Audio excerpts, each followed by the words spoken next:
നമസ്കാരം, പ്രവാസി മലയാളിയിലേക്ക് ഏവർക്കും സ്വാഗതം.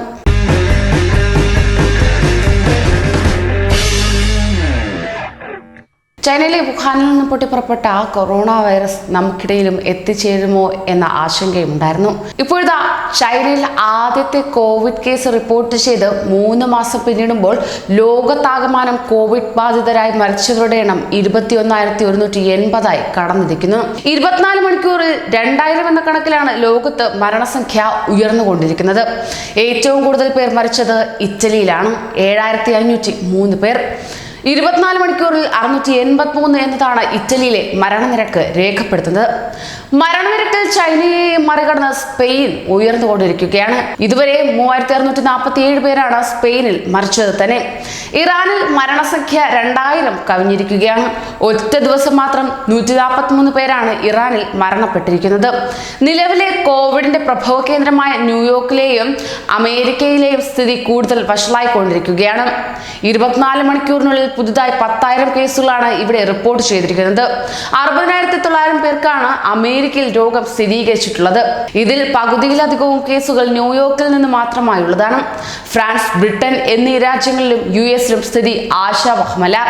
മാലിയിലും ആദ്യമായി രോഗം സ്ഥിരീകരിച്ചതോടെ ലോകമാകെ 194 രാജ്യങ്ങളിൽ. ഇതിനിടെ ഇറാനിൽ രോഗബാധ ആവർത്തിക്കുമെന്ന് ആശങ്കയും ഉയർന്നിരിക്കുന്നു.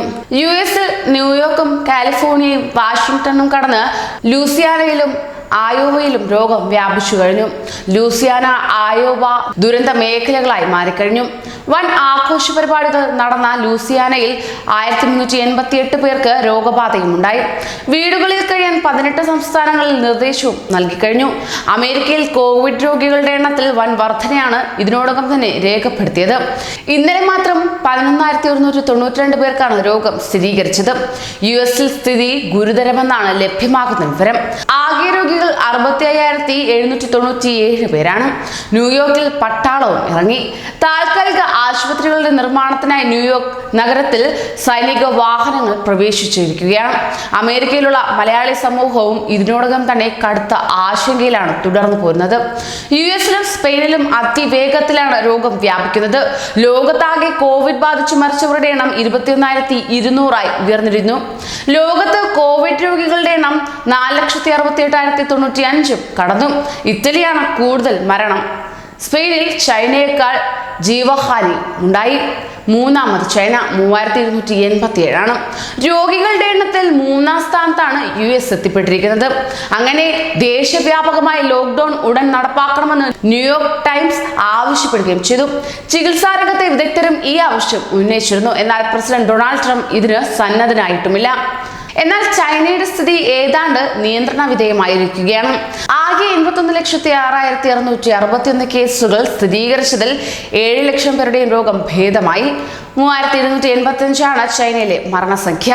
ചൈനയിൽ സാമൂഹിക വ്യാപനവും നിലവിൽ രേഖപ്പെടുത്തിയിട്ടുമില്ല. പുതുതായി സ്ഥിരീകരിച്ച കേസുകളെല്ലാം മറ്റു രാജ്യങ്ങളിൽ നിന്ന് വന്നവരുടേതാണെന്നാണ് ലഭ്യമാക്കുന്ന വിവരം.